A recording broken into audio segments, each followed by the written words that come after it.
Hello दोस्तों। तो today I am going to discuss the most important topic that is accounts regarding general insurance company. तो friends, आज हम बहुत important topic discuss करने वाले हैं जो हमारे एग्ज़ाम में 100% गारंटी भी प्रोवाइड करता है। That is regarding general insurance accounts and that will be revenue account of fire insurance और marine insurance। तो आज मैं फायर इंश्योरेंस का सम लेके आया हूँ। That is most important topic for our exams and for corporate accounting syllabus and for our company accounts syllabus. So we have to discuss the general insurance accounts. तो आज मेरा टॉपिक होगा fire insurance के accounts हम कैसे बनाते हैं, how to prepare the fire insurance companies account. तो आज मेरा टॉपिक होगा जनरल इंश्योरेंस। जो हमारा फायर है वो हमारा जनरल इंश्योरेंस में कवर्ड होता है। अगर हम लाइफ इंश्योरेंस करें तो वो हमारा लाइफ एश्योरेंस में कवर होता है। तो आज मैं जनरल इंश्योरेंस का टॉपिक ले रहा हूँ, that will B fire insurance.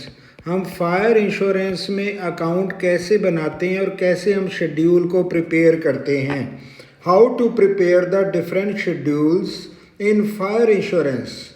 तो today I am going to discuss the important topic and that will be regarding question number 15। तो मैं यहाँ पे क्वेश्चन नंबर 15 सॉल्व भी करूँगा जिससे हमारी अकाउंटिंग प्रोसीजर क्लियर हो जाएगी and we have to learn carefully.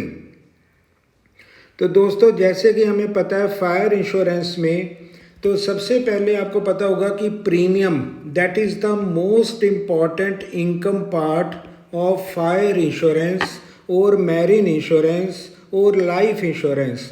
तो नंबर 1 हमारा जो प्रीमियम होता है वो नंबर 1 पार्ट होता है इनकी इनकम का। तो जो भी कंपनीज हैं उनकी मेन इनकम होती है प्रीमियम से। उसके बाद इनका जो मेन एक्सपेंडिचर का सोर्स होता है दोस्तों वो होता है क्लेम्स। अब इनके मेन एक्सपेंडिचर होते हैं क्लेम्स। उसके बाद इनका जो मेन एक्सपेंडिचर होता है वो होता है कमीशन। अगर हम फायर इंश्योरेंस की बात करें और मैरीन की बात करें सेम प्रोसीजर। और इनके बाकी जो हमारे एक्सपेंडिचर होते हैं वो होते हैं ऑपरेटिंग एक्सपेंसेस।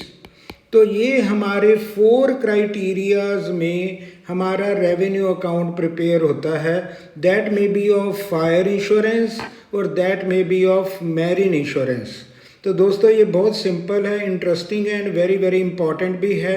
तो हमें इसको प्रिपेयर करना है। तो इसके लिए मैंने एक सम लिया, सम नंबर 15, ताकि हम इसको सॉल्व करेंगे और आपको क्राइटेरिया भी होगा and we shall get the proper answer. और इनकी हम एडजस्टमेंट को भी स्टडी करेंगे, क्या इनकी एडजस्टमेंट में होता है रिगार्डिंग एडिशनल रिजर्व और क्लोजिंग रिजर्व। तो दोस्तों, मैंने ये सम लिया, तो अब मैं इसको सॉल्व कर रहा हूँ। तो इसके लिए हम बनाएंगे डिफरेंट शेड्यूल्स। तो हमें डिफरेंट शेड्यूल्स बनाने पड़ते हैं। पहले हम इनको वर्किंग नोट में बनाएंगे and then we have to go with the fair notes. तब हम फेयर सम करेंगे, लेकिन वर्किंग नोट भी हमारा पार्ट ऑफ आंसर होना चाहिए। ये नोट करना है, that will be part of answer, that should not be in the rough work. ये हमें पार्ट ऑफ आंसर में सॉल्व करना है and then we have to go with the final answer that will be solved by the student. तो यहाँ पे हम solve करते हैं। सबसे पहले अब मैं यहाँ पे सम भी देख रहा हूँ और हमारे पास प्रॉब्लम भी है और हम इसका सॉल्यूशन भी करते हैं। तो दोस्तों, सबसे पहले अब मैं वर्किंग नोट बनाता हूँ। We are preparing working note. तो यहाँ पे हमने एक वर्किंग नोट बनाया रिगार्डिंग प्रीमियम।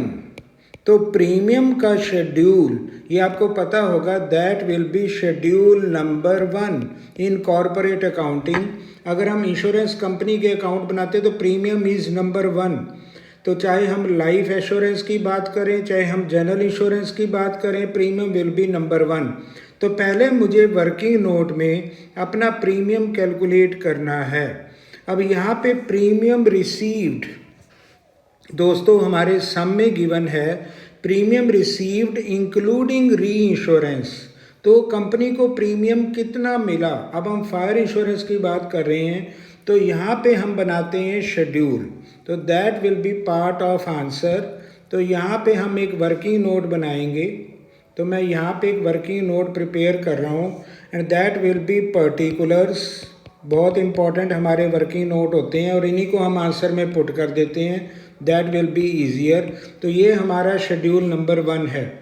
अब यहाँ पे हमारा जो प्रीमियम है, अब यहाँ पे सबसे पहले मैंने प्रीमियम लिया इंक्लूडिंग री इंश्योरेंस, जिसमें हमारा री इंश्योरेंस भी इंक्लूड है। अब प्रीमियम कितना है ये हमारे पास गिवन है सामने, 3,60,000, ये गिवन है ₹3,60,000, तो ये हमारे सामने है। अब यहाँ पे एक हमारी और प्रॉब्लम है, ये गिवन है री इंश्योरेंस प्रीमियम पेड, तो जितना हमें प्रीमियम मिला उसमें हमने री इंश्योरेंस प्रीमियम को लेस कर देना है, क्योंकि कंपनी क्या करती है, कई बार कंपनी को डायरेक्ट बिजनेस से प्रीमियम आता है तो कई बार उनका इनडायरेक्ट बिजनेस से आता है, तो इनडायरेक्ट बिजनेस में उनको री इंश्योरेंस प्रीमियम देना पड़ता है किसी और कंपनी को। तो यहाँ पे उन्होंने लेस कर देना है। अगर हमारे सामने लेस री इंश्योरेंस प्रीमियम गिवन है तो हम यहाँ पे लेस करेंगे लेस री इंश्योरेंस प्रीमियम। अब हमारे सम में कितना गिवन है, ये गिवन है 9,000, तो हमने 9,000 को लेस किया तो नेट आंसर हमारा बनेगा 3,51,000, that will B net premium, जिसको कहते हैं प्रीमियम लेस री इंश्योरेंस। तो इसमें हमने प्रीमियम को लेस कर दिया तो ये हमारा नेट प्रीमियम होगा 3,51,000। तो ये हमारी यहाँ पे प्रीमियम है। लेकिन दोस्तों अभी हमारा ये शेड्यूल पूरा नहीं बना, अभी तो हमने सिर्फ नेट प्रीमियम कैलकुलेट किया है। अब हम आते हैं इनकी रिजर्व फॉर अनएक्सपायर्ड रिस्क, जिसको कई बार ओपनिंग फायर फंड भी कहा जाता है।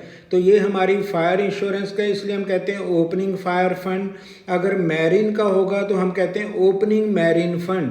तो यहाँ पे हमें एक ओपनिंग फंड भी होता है। अब मैंने यहाँ पे ओपनिंग फंड लिखना है, तो ये होगा ओपनिंग, जो हमने लिखा ओपनिंग फंड, तो हम लिख रहे हैं फॉर, अब इसको हम कह सकते हैं रिजर्व भी कह सकते हैं और फंड भी कह सकते हैं, अनएक्सपायर्ड रिस्क। तो ये हमारा होता है अनएक्सपायर्ड रिस्क का ओपनिंग फंड। तो यहाँ पे वैसे हमें सम में डेट मेंशन्ड है 31/3/15, तो ये ओपनिंग है। तो अगर हम देखें तो यहाँ पे हमें तारीख मेंशन्ड है, ये गिवन है 31/3/15, तो ये हमारा ओपनिंग फंड है। तो इसको हमने मेंशन किया, ये हमें गिवन है 1,60,000, तो क्वेश्चन में हमें गिवन है। अब इसमें हमें एक एडिशनल रिजर्व भी है, तो जब भी हम ओपनिंग करेंगे तो एडिशनल रिजर्व को भी हम चेक करेंगे भी सम में गिवन है कि नहीं है। तो यहाँ पे एडिशनल रिजर्व भी है जो 31/3/15 का ही है, जिसको हम कहते हैं ओपनिंग। तो ये हमारा एडिशनल रिजर्व भी है, तो ये हमें गिवन है 31/3/15, यानी ओपनिंग गिवन है। तो ये हमें गिवन है 1 लाख। अब हमने ओपनिंग दोनों फंड्स को ऐड किया तो ये बनेगा 2,60,000। अब हम क्लोजिंग बनाएंगे। अब क्लोजिंग कैसे बनता है, तो यहाँ पे गिवन है provide 50% of net premium income. अब हमें क्लोजिंग बनाना है नेट प्रीमियम इनकम का 50% एंड 10% फॉर एडिशनल रिजर्व, ये भी हमें करना है in addition to the opening balance. अब दोस्तों यहाँ पे 3 पॉइंट्स आएंगे। पहले तो हमें 50% ऑफ नेट प्रीमियम इनकम का करना है, फिर हमें 10% प्रोविज़न भी बनाना है, उसके बाद हमें ओपनिंग बैलेंस को भी देना है इन एडिशन, ये भी हमें प्रोवाइड करना है। तो अब हम इसमें ही, ये मेरा ओपनिंग बन गया, अब इसमें हम लेस करेंगे क्लोजिंग। तो यहाँ पे हमारा बनेगा क्लोजिंग रिजर्व और क्लोजिंग बैलेंस। तो नंबर 1 हम नेट इनकम का, दोस्तों हमारी कंडीशन होती है नेट इनकम, जो हमने री इंश्योरेंस को लेस किया। अब हम करेंगे, पहला हमारा पॉइंट होगा जो हमारी एडजस्टमेंट में मेंशन्ड है, वो है 50%। तो यहाँ पे हम लेते हैं 50% ऑफ, तो ये करेंगे 3,51,000। अब इसका अगर हम 50% करें तो ये बनेगा दोस्तों, यहाँ पे हमारा होगा 1,75,500। तो एक तो ये हमारा क्लोजिंग बनेगा। जब भी हमारा फायर इंश्योरेंस का सम होता है, इफ़ नथिंग इज़ मैंशन, तो हमारा 50% इम्प्लाइड ही होता है कि हमें 50% लेना ही है, दैट इज़ इम्प्लाइड। अगर सम में गिवन नहीं है तो 50% हम इम्प्लाइड ही लेते हैं क्लोजिंग फायर के केस में। तो फायर के केस में हम क्लोजिंग लेते हैं और मैरिन में हमारा 100% ही होता है। अब यहाँ पे कहते हैं 10%। अब हमें 10% और भी लेना है। 10% किसका लेना है? That will B net income. तो ये भी हमारी 35,100 होगी, दैट विल बी 10%। यहाँ पे हमने 50 किया और हमने 10% भी क्लोजिंग में कर दिया। अब हमें लिखा है यहाँ पे इन एडिशन। इन एडिशन का मतलब है अगर हमें ओपनिंग में देना है तो हमें क्लोजिंग में भी करना है। अब यहाँ पे हम करेंगे एडिशनल रिजर्व, तो हमें 3 आइटम्स को पुट करना है। अब हमारा एडिशनल रिजर्व भी होगा, again we shall put additional reserve as 1 lakh, ये भी हमें करना है। तो ये हमें एडिशनल रिजर्व भी पुट करना है। तो इसका मतलब ओपनिंग और ये हमारे बन गए क्लोजिंग। तो अगर हम क्लोजिंग को चेक करें तो ये बनता है हमारे पास दोस्तों, ये बनता है 5 5 10 और ये बनेगा हमारे पास यहाँ पे 5 5 10 हो गया, 7 1 8 और ये होगा 3 11, तो ये बनेगा 3,10,600। तो ये हमारा टोटल बनेगा। तो यहाँ पे हमने टोटल बनाया, ये हमारा क्लोजिंग होगा, दैट विल बी क्लोजिंग। तो हमने टोटल कर दिया 0,0,516,5,510 और यहाँ पे होगा 7,8,3,11 और ये होगा 3। इसका मतलब 3,10,600 ये हमारा लेस होगा और ये हमारा ऐड होगा। इसका मतलब अगर हम नेट करें तो नेट हमारा बनेगा 3,10,600 और ये होगा लेस हम कर देते हैं 2,60,000। तो नेट हमारी यहाँ पे डिडक्शन होगी 50,600। तो यहाँ से हम लेस कर देंगे 50,600 की डिडक्शन। तो यहाँ पे अगर हम प्रीमियम, अब फाइनल क्वेश्चन में अगर हम शो करें तो वहाँ पे पहले हमें नेट प्रीमियम दिखाना है, उसके बाद ओपनिंग फंड, ये हमारी लायबिलिटी होती है, इसमें एडिशनल रिजर्व हमें एडजस्ट करने हैं जिसको कहते हैं अनएक्सपायर्ड रिस्क। और क्लोजिंग हमने बनाया, पहले हमने 50% बनाया, फिर यहाँ पे 10% भी मैंशनड है इन एडिशन टू ओपनिंग, तो 1 लाख हमें फिर दोबारा लिया। अगर हम टोटल करेंगे तो ये 3,10,600 होगा। तो यहाँ से अगर 260 हम लेस करते हैं, if closing is more than our answer will be negative. दोस्तों अगर क्लोजिंग ज़्यादा होगा तो आंसर नेगेटिव होगा, अगर ओपनिंग ज़्यादा होगा then answer will be positive. तो यहाँ पे हमारा क्लोजिंग ज़्यादा है, क्लोजिंग को हम लेस कर रहे हैं, क्लोजिंग मोर है, इसका मतलब हमारे closing liability is more then answer will be negative. तो हमने इसको लेस किया, तो हमारा अब नेट प्रीमियम होगा हमारे आंसर में।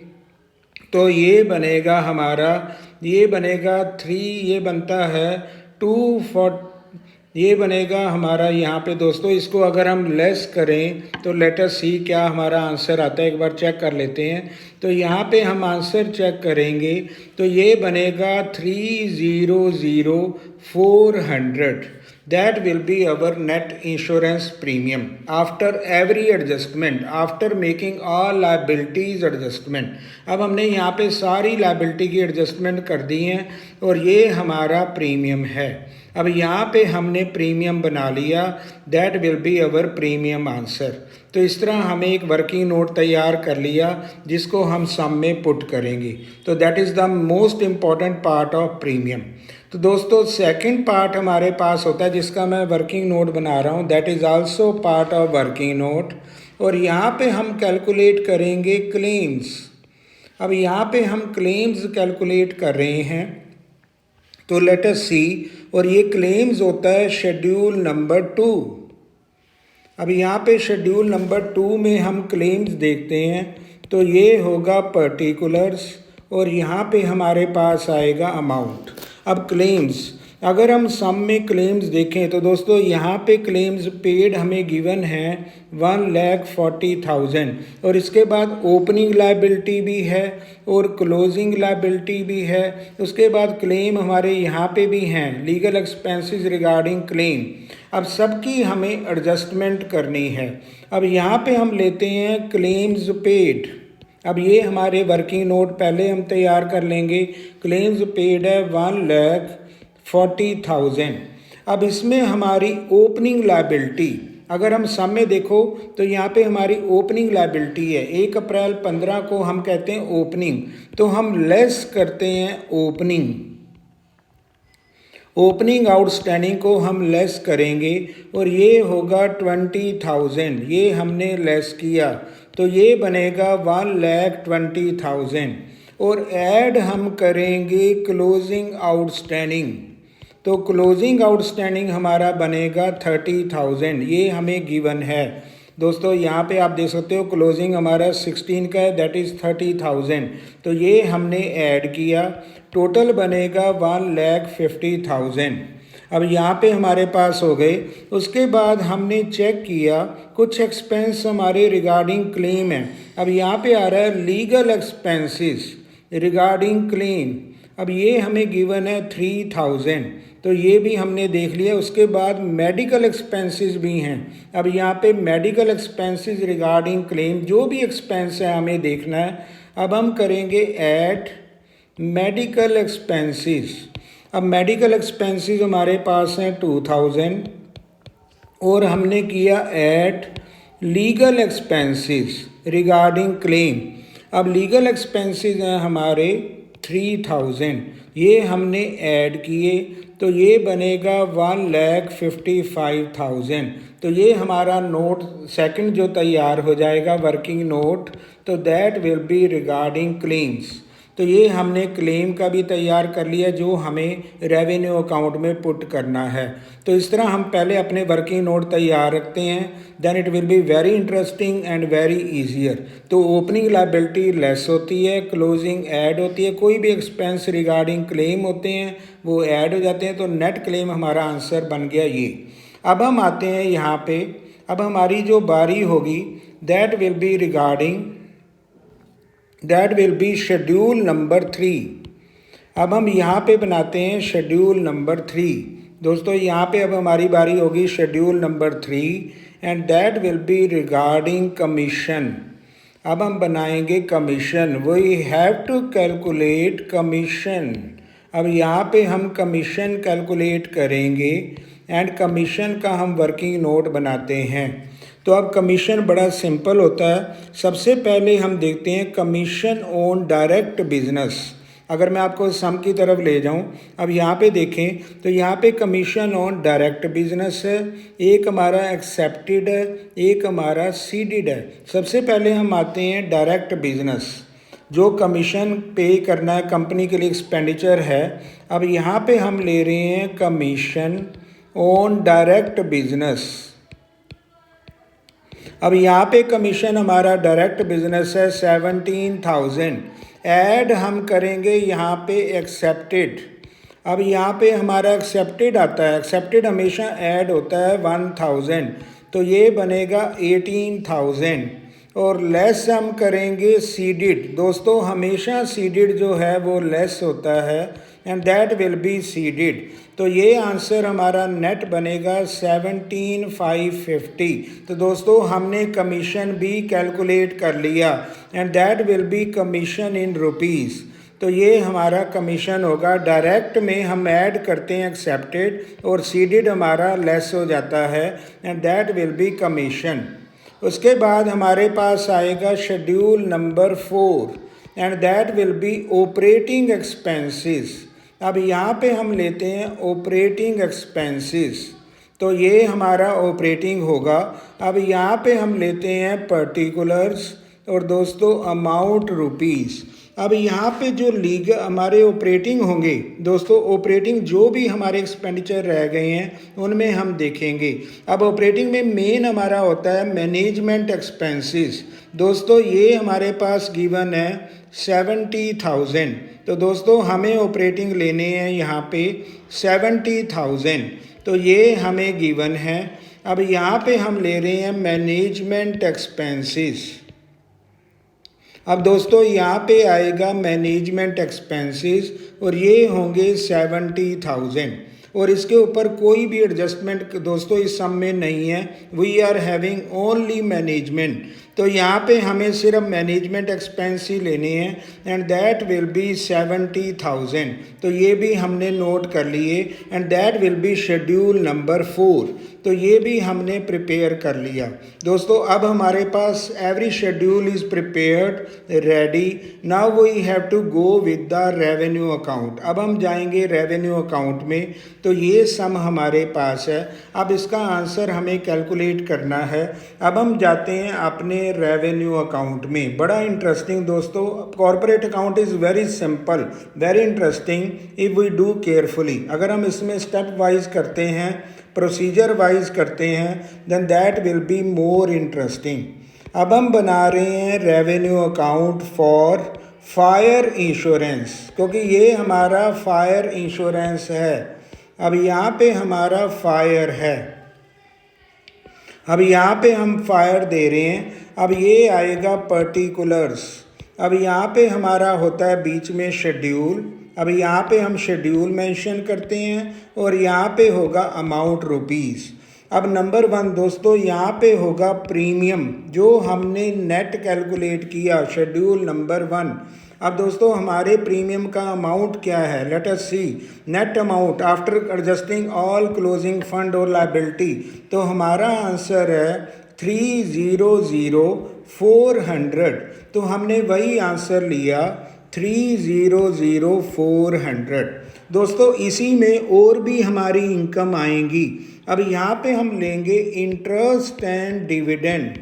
अब यहाँ पे हम ले रहे हैं इंटरेस्ट एंड डिविडेंड, हमें लेना होगा ग्रॉस। अब यहाँ पे हम ग्रॉस लेंगे दोस्तों। यहाँ पे हमें अब TDS नहीं लेना, that TDS will not be taken, इसको नहीं हम लेंगे, हम यही ग्रॉस लेंगे और दैट विल बी 20,000। अब दोस्तों ये हमारी होगी 20,000 इनकम। उसके बाद दोस्तों हमारे पास होगा profit on sale of investment, ये हमारे पास है 3,500। तो ये भी हम ऐड करेंगे। अब ये आएगा profit on sale of investment. तो दोस्तों ये भी हमारे पास है profit on sale of investment और ये होगा 3,500। तो हमारे पास यही इनकम है और कोई भी इनकम नहीं है। इसको हमने पुट किया तो ये बनेगा 3,23,900। That will be income. ये हमारी टोटल इनकम होगी फायर इंश्योरेंस की। तो यहाँ पे हमने टोटल इनकम को पुट किया। उसके बाद नंबर 2 में जिसको हम लेस करेंगे वो होंगे क्लेम्स।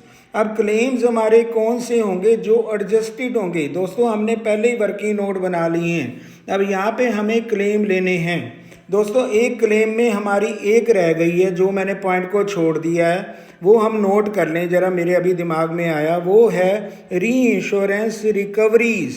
अब जो रिकवरी होती हैं दोस्तों वो क्लेम में लेस होती हैं। अब यहाँ पे हमें रिकवरी को लेस करना है क्लेम में। अब यहाँ से मैं लेस कर देता हूँ री इंश्योरेंस रिकवरीज, ये क्लेम में लेस होती हैं। और री इंश्योरेंस रिकवरी दोस्तों गिवन है 3,000। तो नेट हमारे क्लेम आएंगे 1,52,000। तो अगर कोई रिकवरी होगी वो क्लेम से लेस हो जाएगी। तो ये हमने री इंश्योरेंस रिकवरी को लेस किया। तो नेट क्लेम जो हमें रेवेन्यू अकाउंट में पुट करने हैं वो हमारे पास दोस्तों यहाँ पे बनेगा। तो उसका आंसर होगा, यहाँ पे हम पुट कर सकते हैं 3,23,900, ये हमारा था इनकम। अब यहाँ पे हम पुट करेंगे 1,52,000। तो ये होगा 52,000। तो ये हमारे क्लेम्स आएंगे। अब नंबर 3 में हम आते हैं, ये होगा कमीशन। अब ये हम कमीशन देते हैं। अब कमीशन हमारे पास होगा दोस्तों, सीडेड हमने लेस कर दिया, हमारे पास सीडेड कितना है, अब एक्सेप्टेड हमारा 1000 ऐड हो गया, सीडेड हमने माइनस कर दिया, तो नेट हमारे पास आंसर बनेगा 17,550। तो ये भी दोस्तों लेस हो जाएगा। नंबर 4 हमारे पास होते हैं ऑपरेटिंग एक्सपेंसेस। अब ऑपरेटिंग एक्सपेंस हमने वर्किंग नोट में ओनली मैनेजमेंट एक्सपेंसेस हमारे पास हैं। अब हमने मैनेजमेंट एक्सपेंस लिए ओनली, तो ये होगा 70,000। तो ये भी हमारा लेस हो जाएगा। तो यहाँ पे अब हमारा रेवेन्यू प्रॉफिट, अब यहाँ पे आएगा रेवेन्यू प्रॉफिट। तो इसका अगर हम टोटल करें तो ये हमारे एक्सपेंडिचर हैं, अब ये हम लेस कर रहे हैं, तो ये हमारा 70,000 है, तो ये होगा 55। अब यहाँ पे होगा 913,2। तो ये हमने लेस किया, तो हमारे पास अब प्रॉफिट कितना आएगा। अब हमारा जो प्रॉफिट होगा दोस्तों आप चेक कर सकते हो 84,350। तो ये हमारा फाइनल आंसर होगा, that will B revenue profit. तो ये 84,350 का आंसर होगा, जिसमें हमने पहले वर्किंग नोट बनाए। हमेशा कमीशन एक्सेप्टेड प्लस होता है, सीडेड माइनस होता है, सब चीज़ हम देखते हैं। कोई अगर री इंश्योरेंस रिकवरीज आती है वो क्लेम में लेस होती है, और प्रीमियम में हमारी इस तरह ओपनिंग क्लोजिंग की एडजस्टमेंट है, ये हमारा नेट प्रीमियम होगा। इस तरह से दोस्तों हम अपने अकाउंट बनाते हैं। अब एवरी आइटम आप चेक कर सकते हो, हमने हर आइटम को लिया और यहाँ पे हम इंटरेस्ट एंड डिविडेंड ग्रॉस लेते हैं, तो हमें ग्रॉस ही लेना होता है। तो यहाँ पे मैंने इनकम को इकट्ठा कर दिया, तो यहाँ पे इनकम हमारी कंबाइंड हो गई है, और टोटल हमारे पास बना है 3,23,900। और हमारे अगर एक्सपेंडिचर देखेंगे वो बनते हैं 239, तो ये हमारे पास बनता है 550। अगर हम इसको लेस करें तो रेवेन्यू प्रॉफिट आपका यही आएगा, आप चेक भी कर सकते हो, that will be our answer. तो ये होगा 84,350 and that is the right answer. तो दोस्तों इस तरह हमें 4 शेड्यूल बनाने हैं रिगार्डिंग फायर इंश्योरेंस और मैरिन इंश्योरेंस। तो यहाँ पे तो हमें 50% गिवन है, अगर फायर में 50% ना भी गिवन हो तब भी इम्प्लाइड है कि 50% ही क्लोजिंग होता है, और मैरिन में 100% ही क्लोजिंग होता है इफ़ नथिंग इज़ गिवन। तो यहाँ पे हमने 10% प्रीमियम का ये भी लिया और addition to opening additional reserve भी लिया। इस तरह हमने कैलकुलेट किया and that will be our answer. तो ये है रेवेन्यू अकाउंट का हमारा आंसर ऑफ फायर इंश्योरेंस। तो दोस्तों इसको आप पूरी तरह से ध्यान से चेक करेंगे, इसको पूरी वीडियो को देखो कैसे हम वर्किंग नोट बनाते हैं। इसको लाइक करो, सब्सक्राइब करो, शेयर करो। I will post you new important videos. Thank you very much.